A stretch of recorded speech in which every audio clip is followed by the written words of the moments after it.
I first came to the House in 1937 when I was 12. My father was re-elected in a by-election, and I met Lloyd George that day, and I met Asquith.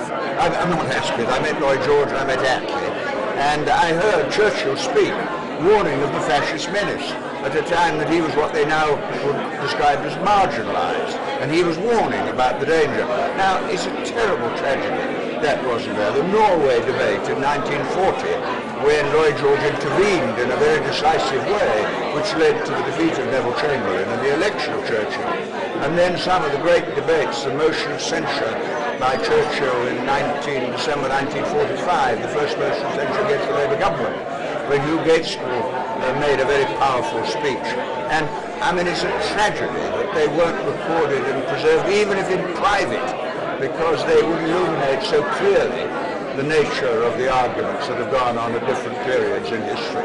There are some people still who are famed for their oratory, people like Knight Benn is the obvious one who comes to mind in terms of Labour people, and as you say, Enoch Powell as well. Can you think of anybody who you think perhaps has been slightly neglected unfairly? Is there anyone who, in fact, was a great orator, but isn't sort of remembered as such? Well, I'm very sceptical, you see, about the word oratory, because oratory suggests a technique. Now, when you communicate, you try to get what's in your mind and heart through your mouth and words into your mind and heart. And a speech is a relationship between a speaker, a subject, a place, a time, and an audience. And therefore, a speech is quite different. I find when I speak, if people are agreeing with me, I jump 3 points. If they're shaking their head, I say it 3 times again till I've persuaded them. And so there's something about it. It isn't really calculated.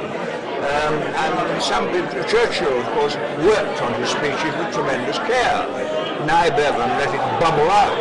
But I don't think there is such a thing as a sort of practiced orator. At least I'm very sceptical about it. Okay, and finally, one piece of your, which is on this CD, on this record, is your virtual speech from several years ago now. That was very, very effective in getting the government of the day to change its position. Do you think that's increasingly rare? Do you think there's now almost a manufactured nature to the political debate, which means it's actually very rare for anyone, whether a backbencher or a cabinet minister, genuinely to change things from the floor? Well, the Zircon speech was a parliamentary issue, really. It wasn't a party issue. Mr. Speaker Weatherall did a thing I've never known before since he allowed me to move a manuscript amendment. I made the case for it being referred to the Committee of Privileges, and both the government and the opposition withdrew. Now, that was unusual. But I think the thing about Parliament is this. All right, the vote may be prefixed that night by the whips, but the argument will influence the vote the following night.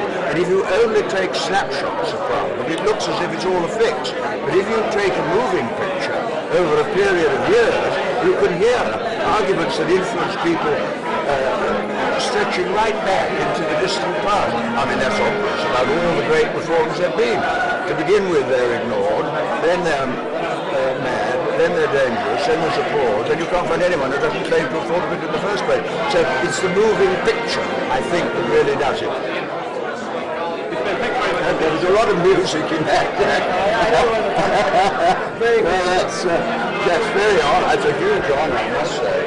But you'll agree about the argument in the following. And I agree about oratory, because you don't get oratory. Sounds a bit